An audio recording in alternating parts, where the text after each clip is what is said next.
महिमा चाहिए, इज्जत चाहिए, आशीष चाहिए, बरकत चाहिए। और हर व्यक्ति की यही सोच है। कितने लोग सोचते हैं कि परमेश्वर मुझे आशीष दे, मुझे इज्जत दे, परमेश्वर मेरी महिमा को बढ़ाए परमेश्वर। हर व्यक्ति की सोच, मेरी भी सोच है ये। सोचते हैं कि नहीं? लेकिन ये चीजें कब मिलती है? पवित्रताई में रहकर और जीवित संगति में चलकर ये चीजें मिलना शुरू हो जाती है। अपने आप को पवित्रताई में रखना, जीवित संगति का हिस्सा बने रहना, तो महिमा भी मिलेगी। जो खुदा ने कहा मैं तेरी महिमा को बढ़ाऊंगा, वो इज्जत भी देगा, आशीष भी देगा, बरकत भी देगा। लेकिन उसने कहा पहले तुझे पवित्रताई में होकर मेरी संगति में, मेरी जीवित संगति में बना रहना होगा। जब तू मेरी संगति में बना रहेगा तो ये चीजें तेरे पास अपने आप आएगी, तेरे चारों ओर छाया करेगी।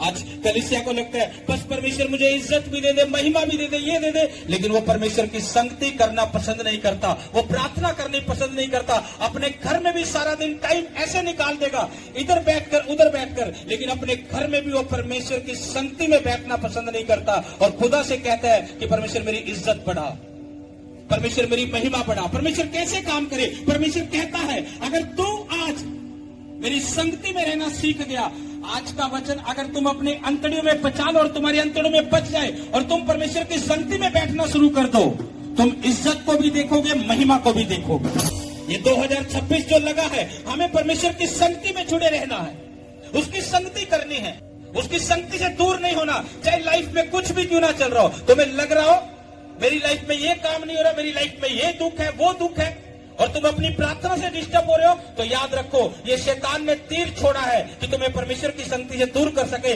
तुम्हारा दुख दिखाकर, तुम्हारी तकलीफ दिखाकर। अगर दुख भी दिख रहा है तो इस वचन को भी याद कर लेना। जब भी तुम्हें लगे कि मेरी लाइफ में दुख और प्रार्थना ना करने का मन करे, तो इस वचन को याद रखना, परमेश्वर ने मेरे लिए कुछ सोच रखा है और जो उसने सोच रखा है वो भला है। अगर मैं दुखी हूं तो परमेश्वर चाहता मैं उसके नजदीक जाऊं।